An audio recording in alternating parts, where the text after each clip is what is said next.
Talk a little bit about the beauty of silver and the stealthiness of it, the ability of it to hide, like this guy does here. He's a good hider. He can hide anywhere. But I think I've been feeding him every day. He's sniffing it twice a day. Japanese seaweed. Now, hopefully he doesn't glow in the dark like Fukushima someday, because that won't be too cool. But he should be all right. He loves that stuff, man. You can smell it right through the package. He's sniffing it right now, as a matter of fact. But anyway, just remember this with silver. It's like a cat. It hides. It's stealth. That's the beauty of it. That's why you want it. You know, the thing is, I know there's a lot of things out there that actually are good investments, but they might be more temporary investments. You know the age-old thing with silver. Silver's been around for thousands of years, right? And right now, the price has had a pullback. So, hey, it's not scary to buy it right now. If it was over 50, I wouldn't buy it. I wouldn't buy it, even though it might go even higher than that. But the thing is, I wouldn't buy it, if it was over 50. But right now, hey, or if you have it, doesn't mean you have to keep buying it. But the whole idea with silver is stealth. It's hidden wealth. That's the beauty of silver. And I want to talk about one other thing. Here's some other things with hidden wealth, because actually a lot of times the wealthy do this stuff, and actually the people that are not even so wealthy do this stuff. I don't know if I should mention some of the stories, but I'll mention one of them right now. It was a guy that's actually I knew that had a lot of land, and he's into agricultural business. And what he did was he planted a lot of trees on the land, right? So the land is actually kept at cost, book value cost. You don't actually revalue the accounting principle, that you don't actually re-up the value on the books at market on your asset, right? It's only recognized as a capital gain when you go to sell it.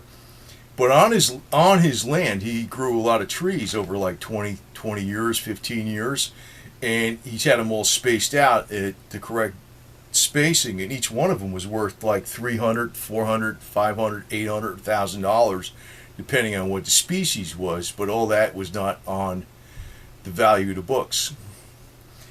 So that's a pretty interesting story right there. So in other words, hidden wealth is a very important thing. Actually, a lot of people actually have a lot of land, like you may say in Russia or down in South America. Some of these people, they might have, like in this one guy, I don't want to say even his nickname because that probably identify who he is, but he has a lot of land. He's related to one of the big families in Colombia, and he's legit. He's not a drug dealer. I know I said Colombia, you think he's a drug dealer. He's not a drug dealer. He's an old established family, but he has a lot of land down there. But the land is not really valued at what's the value is what's on it. It's supposedly, by some estimates, there's a trillion with a T, $1 trillion of hardwoods on it, exotic hardwoods. How's that? So the whole idea with silver and anything else with investment is it's physically owned and it's stealth. It's stealth. Now the problem with something like trees and stuff like that, they're not readily liquid investment. Plus they're also subjected to the ravages of weather. If there's, say, for instance, a problem with some kind of insect or something that comes through Florida and kills off all the trees, and you're screwed, right? With the silver, with silver, you're pretty safe. It's not going to go away. It's been money for a long time, and that's really what the beauty behind it. That's the beauty behind it, especially at this price. Oh, especially at this price. But people are still fearful of it, so whatever. Actually, I want to talk about a couple other things, because actually a lot of things people do, even with they have some money, they invest in, besides real estate, artwork and gemstones and jewelry. There's one I was aware of that had a I'm throwing numbers out here, man. I can't throw freaking information out here, and I don't have it with me or anything like that, but it was $650 million of emeralds in a specific type of pattern. I don't know how the hell they came up with this value, but $650 million. Like, I don't know who the hell would write a check for that kind of crap, but it was located down here, actually in Florida, in a safe on a naval facility, because they didn't trust the European safes. So anyway, There's stuff out there like that, and I don't know if that's actually reported on their balance sheets or not, but a lot of times people don't. I mean, you could have values of all kinds of different things. People do this with antiques. You know, you might see antique dealers. They don't necessarily go to flea markets, but what they'll do is they go to garage sales. And they look around, and they don't tell anybody they're an antique dealer to show them a card. They're not stupid like that, because they go to places like people are trying to get rid of stuff real quick, real cheap. They buy it up, and they might have an inventory, a warehouse, and storage, and all this kind of garbage. And you know, there's no value to the stuff. They paid, you know, their inventory shows they got this much dollars in inventory, but it may be worth a hell of a lot more. So a lot of times these physical assets are very smart to do. Very smart to do. But silver's the most liquid of pretty much, and commonly recognized. I mean, I like palladium, probably going to do better than silver as far as going up in value more. But as far as, you know, easily recognized, used by the common man, easily traded even as barter, silver really can't be beat. It's pretty damn good stuff, especially at this current price. You know, I would easily accept payment versus in silver versus dollars, no problem.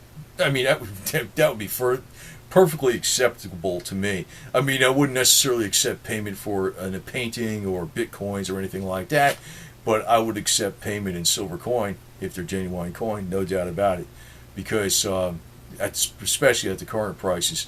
So it's stealth money. It's stealth money. Nobody knows you got it. That's the whole idea, and that's the beauty of it. It's like a cat. You know, it hides. It hides. Nobody knows where it is. And actually, if you really want to be creative, anytime you hide a metal, precious metal, by something metal, buy within something metal or buy something metal, and you don't have to do it in the ground.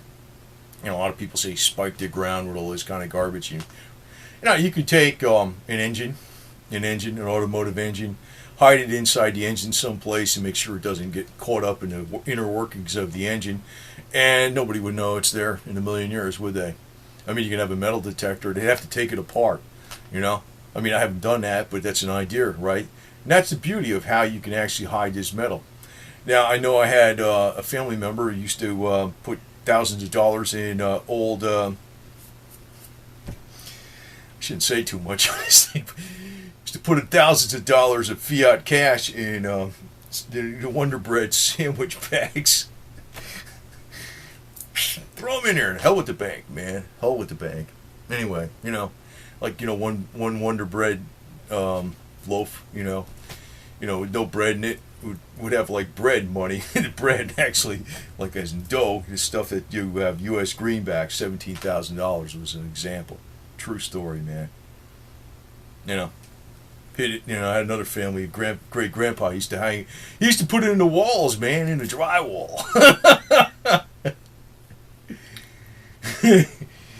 So that's hidden wealth too, but silver's actually a better investment than that, because if you look over the period of time, it's actually been lasting a lot longer as far as currency and value, true value goes, and it's still very tradable, with no electronic trace.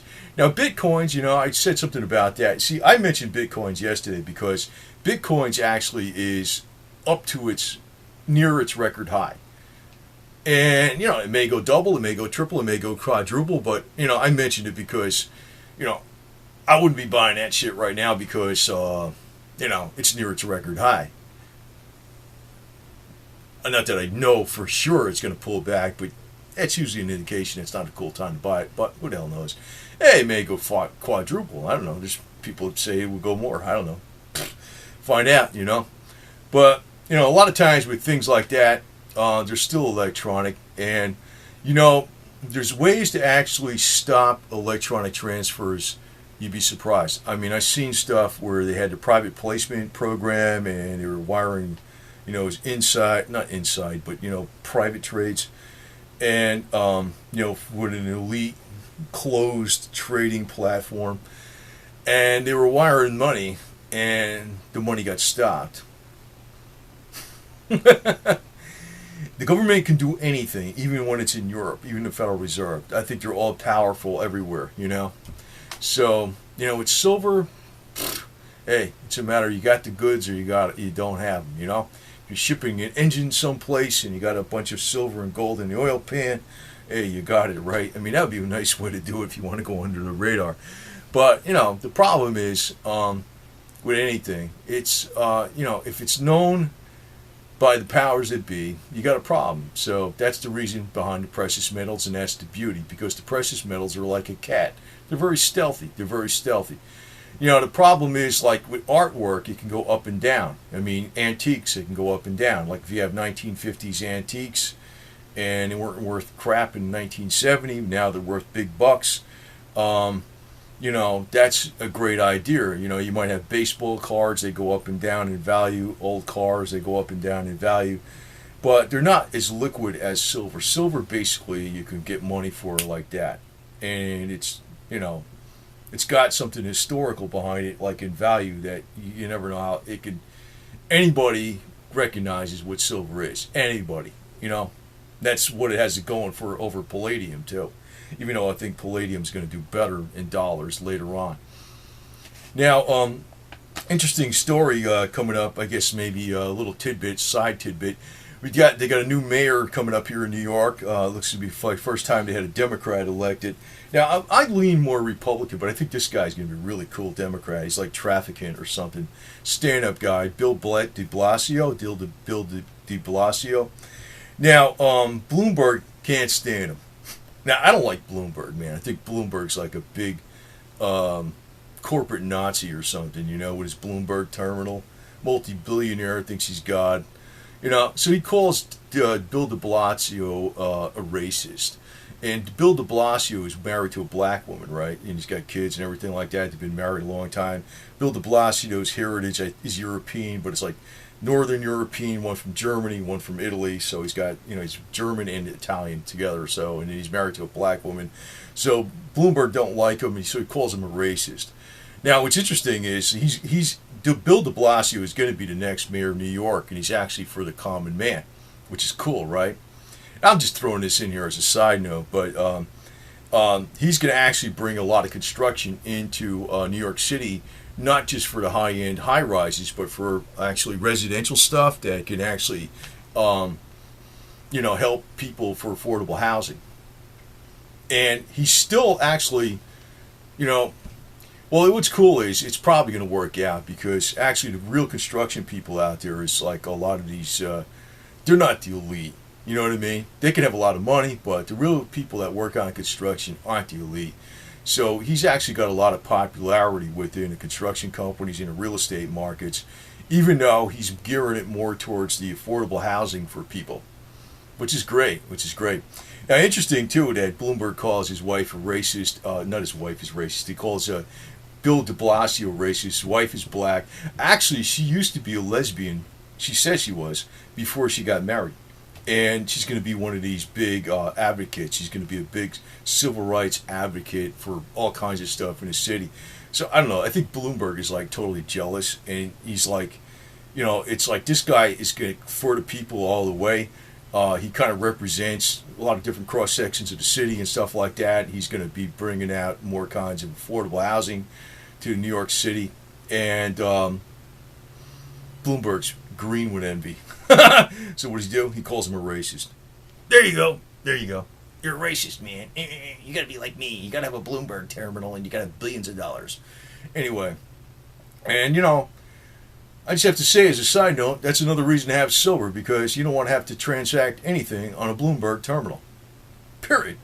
You want to like take your silver, and you want to go to like the one of Bill de Blasio's construction firms, and you want to buy yourself a nice piece of iron steel girder, and weld something over it, put the silver and gold in there, and then you transact it that way. Nobody knows about it, even if you put a metal detector on it, right?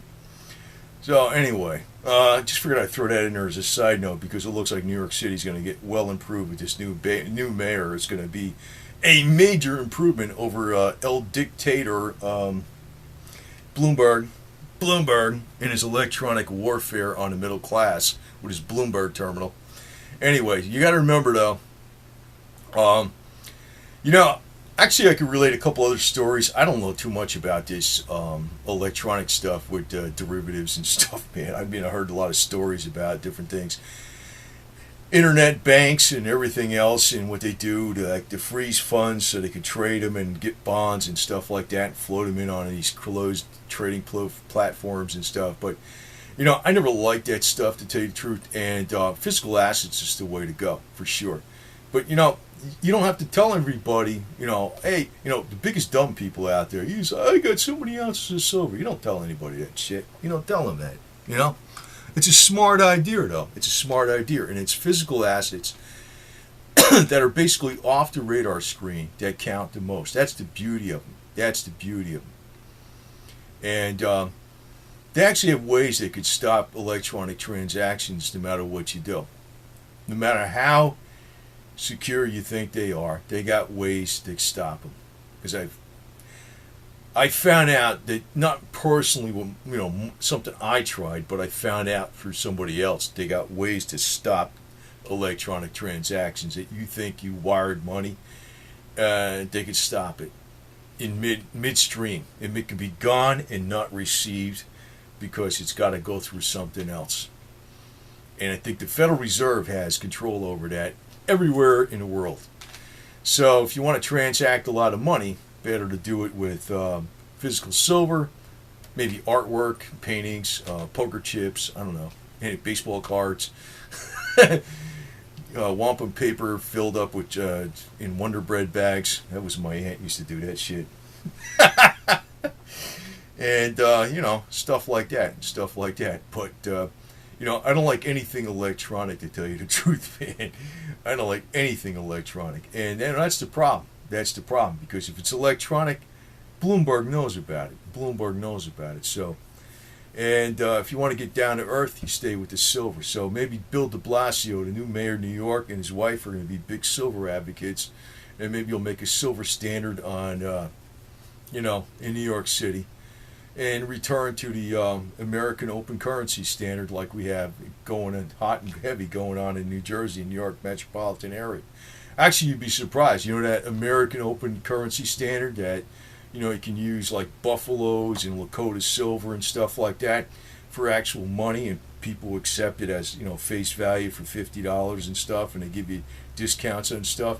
There's a lot of vendors up in the New York metropolitan and New Jersey area that actually accept that money. You almost think it's something like only in Dakota and Montana or something. It's actually going on up there because, the problem is up in the metropolitan area, it's not really actually the little people, the regular people, I don't want to call them the little people, the regular people that are causing all this bullshit. It's the people on the top like Bloomberg. And it looks like Bill DeBlasio, since he won this, Bloomberg is pissed off. And I'm like, good, you fuck. Anyway, so one thing about silver, it don't require a Bloomberg terminal. It's under the radar, and that's the beauty of it. It's got the stealth of a cat. So, by the way, if you're a cat, make sure you eat some seaweed. I think it gives you more energy, because this guy sure runs around a lot.